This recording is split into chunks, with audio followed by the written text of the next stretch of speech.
The old man walked into the courtroom, wrists cuffed, his dark, lined face lowered. "State your name," the clerk asked. He answered quietly, voice trembling. "Elias Carter, Staff Sergeant, United States Marines." No one in the room could have guessed what was about to unfold.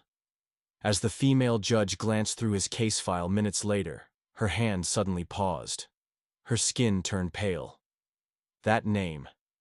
It belonged to the man who had once carried her brother to safety on a battlefield in Fallujah, before vanishing into silence. Comment: respect if you believe honor doesn't fade with poverty or age. Elias Carter, 69, sat slouched on the courtroom bench. His shoulders were swallowed by a weathered military coat, 2 sizes too big. Under the sterile courtroom lights, the creases in his face deepened, etched by decades of loss. Once, he wore dress blues with medals pinned to his chest. Now, he waited for judgment in second-hand clothes from a shelter. Case 47B, called the bailiff. City of Newbridge versus Elias Carter. Charges: disturbing the peace, trespassing, resisting arrest.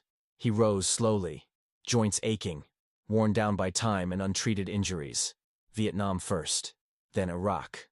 Wounds visible and buried, carried without complaint across decades.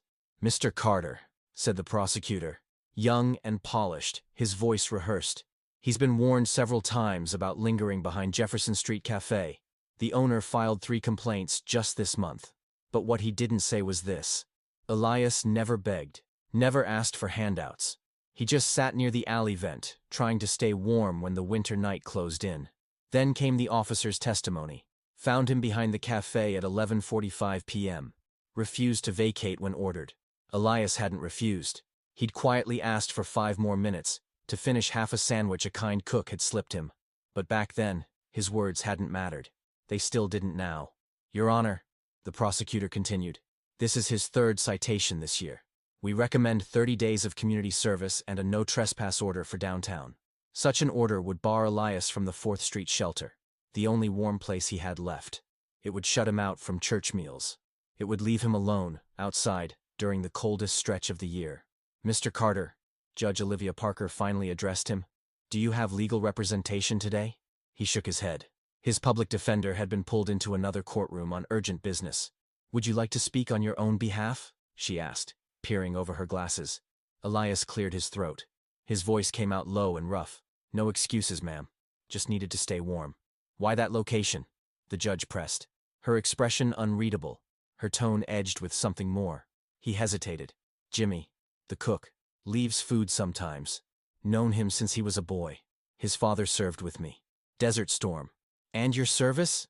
the judge asked again, breaking standard procedure. "United States Marine Corps," Elias said, straightening slightly. 1975 to 95. Staff Sergeant. 2nd Battalion, 8th Marines. Iraq. The words landed with weight, decades of buried pride finding breath for the first time in years. She made a quick mark on the file, then kept reading. Something deep in Elias Carter's military history gave her pause. Before she could say a word, the courtroom doors opened. A sharply dressed man in a tailored navy suit strode in, walking with purpose. He reached the defense table, set down his briefcase, and faced the bench. "Your Honor, Alexander Ross. I've just been retained to represent Mr. Carter. I apologize for the abruptness." Elias turned, confused. He hadn't called a lawyer. Couldn't afford one, especially not a man wearing cufflinks and leather shoes. "This is highly unusual," Judge Parker said, watching him carefully. The court was not informed of new representation. "It was a last-minute development," Ross replied, calm and composed. "I respectfully request a brief recess to speak with my client." Judge Parker studied them both. Her face gave nothing away. "This court will recess for 15 minutes, she said, rising and stepping briskly into her chambers. Elias leaned toward the stranger beside him. "I don't have the money for this," Ross replied softly. "You won't need it. My firm, Williams, Ross and Parker, is taking this on pro bono." Elias furrowed his brow at the name. "Parker, like the judge." "Exactly like the judge," Ross confirmed. Inside her office, Judge Olivia Parker pulled off her glasses, hands unsteady. 20 years on the bench had taught her control, but nothing had prepared her for this. "It can't be the same man," she whispered, but the evidence was too precise. She opened a desk drawer and pulled out a weathered photograph, a younger version of herself, standing beside her brother, Lieutenant Jack Parker, in his Marine dress uniform. His arm rested proudly across her shoulders. They were smiling wide, full of hope at his commissioning. Beside the photo sat Jack's final letter from Iraq, the edges worn thin from years of quiet grief. In it, he'd written about a firefight outside Fallujah. His unit had been pinned down. But then came Staff Sergeant Quinn, charging into gunfire, dragging a wounded Marine to safety, covering the retreat as others pulled out the injured. If not for him, Jack had written, none of us would have survived. 2 weeks after that letter, Jack had been killed by an IED. Olivia remembered the funeral, the folded flag, her parents' silent heartbreak, and the Marine who approached afterward. "Your son saved my life," he'd said. "I was the one he carried." He never finished the sentence. He didn't need to. She had never forgotten his name, Mason Quinn. Years ago, she had tried to find him, hoping to hear more about Jack's final moments. But the military had informed her he'd redeployed almost immediately. Later, they said he'd been discharged with severe PTSD and a traumatic brain injury. Now, 2 decades later, he sat in her courtroom, a stranger to everyone but her. A knock broke the silence. Ross stepped inside, his face concerned. "Olivia, what is this?" he asked. As her late husband's former law partner and lifelong family friend, he was one of few who called her by name. "It's him, Alex," she said, motioning to the photograph. "The Marine who saved Jack, the one who carried him out of that ambush." Ross's expression shifted as realization sank in. "The homeless veteran in your courtroom?" Ross paused, his voice dropping. "That's Elias Carter, the same man you've been trying to find for years." Olivia nodded slowly. "His service record confirms it. Fallujah, 2004. Same unit as Jack. He was awarded the Silver Star for the exact engagement Jack described in his letters." "Does he know who you are?" "I doubt it. I married Thomas after law school. Took his last name. Carter wouldn't recognize me now. It's been 20 years. She took a breath, trying to steady herself. "How does a hero like that end up like this, Alex? How does someone who once saved lives wind up alone, on trial, just for trying to stay warm?" Ross shook his head. "In the short time we spoke, I got the sense he's endured more than most. Severe PTSD after his last deployment. His wife left while he was overseas. His benefits got caught in red tape. He did construction work for years until his injuries made it impossible. After that, job loss, eviction, and eventually, the streets." Olivia closed her eyes. Jack's voice echoed in her memory. "Carter was the best of us. The kind of Marine who'd risk everything for his brothers. If I turn out half as good, I'll consider myself lucky." Ross spoke gently now. "You could recuse yourself. No one would question it." "No," she said firmly. "I'm not letting this man disappear again. You know there are ethical risks." "I do," she said, straightening. "But there are ethical obligations too, especially to those who gave everything for this country." When Judge Parker returned to the courtroom, her posture was flawless, her voice steady, her face unreadable. But those who knew her well might have noticed her hands, the slight tremor as she adjusted her papers. "Mr. Ross," she said formally, "has your client made a decision?" Ross rose smoothly. "Yes, Your Honor. We're asking for dismissal of all charges. Mr. Carter wasn't trespassing. He was trying to survive a dangerous freeze, and we can demonstrate that restaurant employees gave him implied permission to be on the premises." The prosecutor opened his mouth to object, but Parker held up a hand. He fell silent. "I have questions for the defendant," she said. Her focus turned to Elias. "Mr. Carter, your military file lists Fallujah, 2004. Is that correct?" Elias straightened, decades of instinct returning. "Yes, ma'am. 2nd Battalion, 8th Marines. And on April 17th, were you part of an op near the western edge of the city?" Confusion flickered across Elias's lined face. "Yes, ma'am. We were escorting a supply convoy when we got ambushed."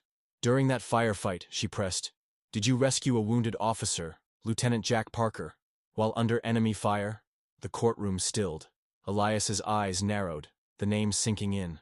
Memories stirred beneath the years. "Parker," he said softly. "Yes, young lieutenant. Brave. Took a hit trying to pull a wounded medic out of the line of fire." Elias's voice drifted into recollection. "I reached him, dragged him behind cover. He kept shouting at me to go help the others instead. Told me to leave him behind." In the gallery, a silver-haired man in a Marine League jacket leaned forward, his attention sharpened. "And what became of Lieutenant Parker?" Judge Olivia asked, her expression composed, though everything beneath it trembled. We got him on the bird, Elias answered softly. He made it to Germany, I heard. But a few weeks later, his convoy hit an IED. His voice caught. For years I've wondered if saving him only delayed the inevitable. Maybe I made it worse. Before anyone could respond, the silver-haired Marine in the gallery suddenly rose. That's him, he said loudly, pointing. That's Staff Sergeant Carter. I was there. He saved 6 of us that day. The room stirred. Judge Parker tapped her gavel once, firm, but missing its usual edge. Order, she said, though her voice didn't carry its typical weight. The courtroom settled into a tense hush. Elias kept his gaze low, clearly uncomfortable with the spotlight now bearing down on him. The older Marine didn't sit. Still standing, his voice was steady. Your Honor, he said. I don't mean to interrupt, but I was there. Carter took fire pulling that lieutenant out. The prosecutor stood. Your Honor, while Mr. Carter's military service is commendable, it's not relevant to these charges. Judge Parker cut in sharply. The court disagrees. It is deeply relevant. She placed her gavel down slowly. This court will recess for 10 minutes. She turned to the bailiff. Please see that Mr. Carter remains here. Then, just as she started to leave the bench, she paused. Something rare. Her eyes met Elias's. For the first time, really met him. Mr. Carter, she said softly, when I return, there are matters far beyond this case that we need to discuss. Inside her chambers, the judge finally let her guard drop. She pressed shaking fingers against her lips, as if containing 20 years of buried grief. Then, after a long breath, she picked up the phone. Colonel Matthews, it's Olivia Parker. Yes, I know it's been a long time, but I need a favor, and I need it urgently. Exactly 10 minutes later, she returned to the courtroom. She was not alone. 3 Marines followed behind her. A full colonel, a master sergeant, and a young corporal carrying a polished wooden case. Gasps and murmurs rippled through the crowd. At the sight of those uniforms, Elias stood instinctively, his joints stiff, but his posture proud. Muscle memory had overpowered the years. Judge Parker took her place, but instead of reaching for her glasses, she set them aside. For the first time in her judicial career, she addressed the courtroom not as a judge, but as a person. Before we proceed, she said clearly, I must share a personal connection to this case. She looked directly at Elias. The Lieutenant Jack Parker mentioned earlier. That was my brother. Gasps echoed across the room. Elias's brow furrowed, recognition flickering in his eyes. The tension in the room was thick enough to feel. 20 years ago, Olivia continued, my brother wrote home about a staff sergeant who saved his life in Fallujah. He said this man ran through enemy fire to reach him, after he was wounded, then covered the rest of his unit as they evacuated the wounded. Her voice held steady, but her eyes were wet. That man was Sergeant Elias Carter. From the gallery, the Marine from earlier stepped forward again. It's true, he said. I saw it with my own eyes. Carter took 2 rounds pulling that officer to safety. Judge Parker gave a small nod, then continued. 2 weeks later, my brother was killed in action. At his funeral, several Marines approached our family. They spoke of Jack's courage, but also of the man who had given us 2 extra weeks with him. Time we otherwise never would have had. Now she looked directly at Elias. After Jack's death, I tried to find you, but the Marine Corps said you'd redeployed. Years later, I learned you'd been discharged.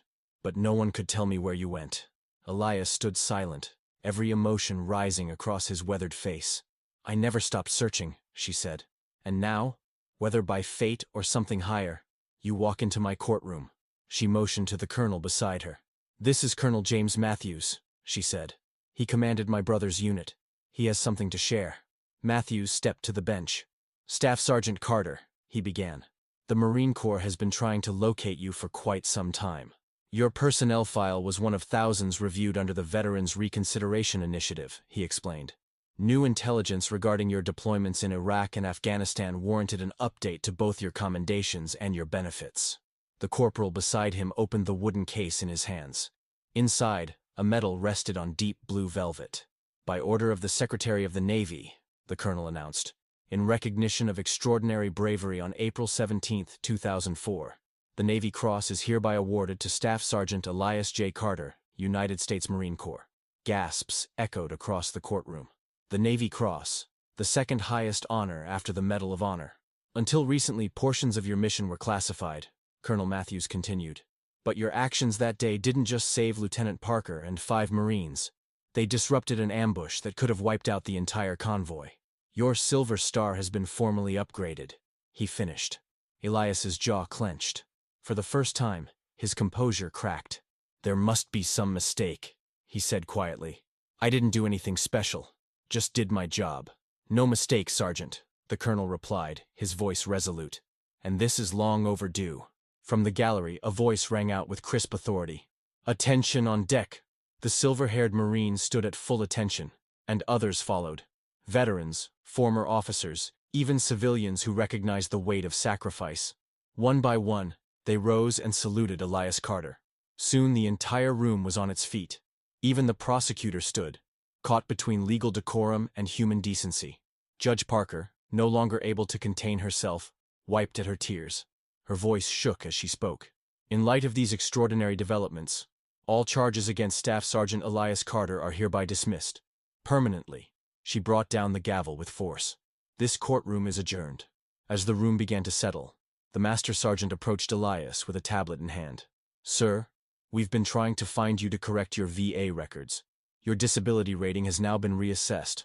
100% service-connected. Retroactive to your original discharge date. Elias blinked, stunned. What does that mean exactly? It means you're entitled to full back pay, sir.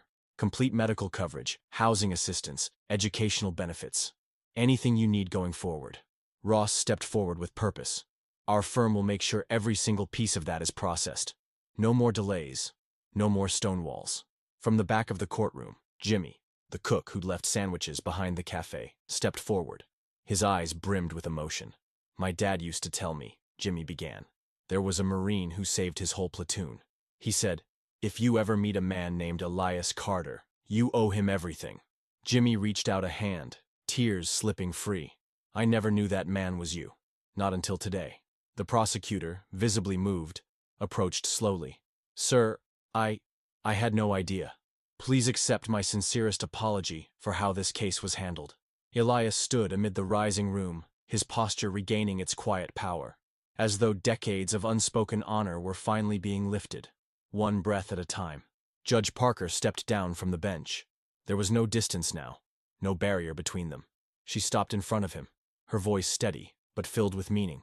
My brother once told us what you said to him that day, she began softly. No Marine gets left behind, not while I'm still breathing. Today, Sergeant Carter, we finally keep that promise to you. 2 weeks later, Elias Carter stood before a mirror, adjusting to a life that still didn't feel real. He was inside a quiet apartment, part of a housing program built specifically for veterans like him. The walls were simple, bare, except for one frame, a display of his newly awarded Navy Cross, flanked by his long-lost Purple Hearts and service medals. Ross had tracked them down, recovered from a storage locker sold off years ago. A knock pulled him back. He opened the door to see Olivia Parker, not in robes, just herself, holding a small box. May I come in, Sergeant Carter? She asked. Just Elias is fine, he said with a humble smile. Then it's just Olivia, she replied, stepping inside. They sat across from each other in the modest living room, the quiet of their shared past thick in the air. I brought something, Olivia said, opening the box. Inside, a bundle of worn letters, carefully tied. They're from Jack. He wrote us weekly while he was deployed. She handed one to Elias. This one mentions you. It's dated the day after you saved him. His hands trembled slightly as he unfolded it. Jack's handwriting, clear, sharp, just like he remembered. Mom, Dad, Elias read aloud. Don't worry about the news. I'm safe, thanks to one of our NCOs. Staff Sergeant Carter did something yesterday I still can't believe. When our unit was ambushed, he moved through enemy fire like it didn't exist. He refused to leave me, even when I ordered him to. Said no Marine gets left behind. Not on his watch. Elias's voice cracked.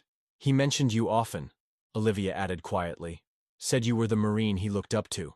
He was a good officer, Elias said softly. Still young, but he cared about his people. That's rare. Olivia looked around the apartment. After Jack died, I went to law school, she said.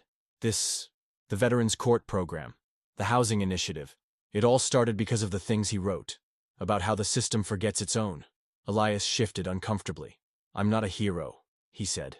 I just did what needed to be done. That's exactly what heroes always say, Olivia replied with a quiet smile. She hesitated, then added, "There's one more thing you should know. The day Jack died, he was leading a mission to track down insurgents targeting civilians. He volunteered for it. His final letter said he wanted to live up to the example you set." That sentence hit Elias harder than any battlefield wound. For 20 years he'd carried the weight of doubt, wondering if saving Jack had been a cruel delay, if his sacrifice had even mattered. "He didn't die because of you," Olivia said gently, reading him like a book. "He lived the way he did because of you." They sat in silence.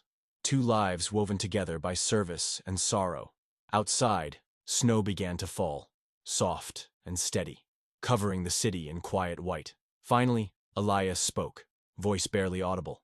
"For years, sleeping on sidewalks, I kept thinking no one remembered, like none of it mattered anymore."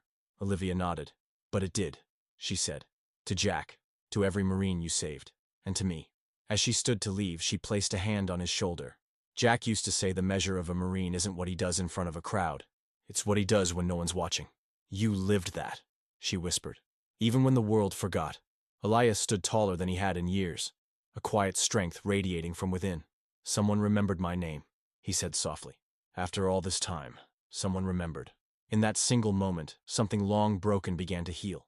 Not just in Elias Carter, but in every soul forgotten by the system they served. Some heroes save lives, then spend a lifetime waiting for someone to save theirs. But sometimes dignity doesn't need glory. Sometimes it just needs to be seen.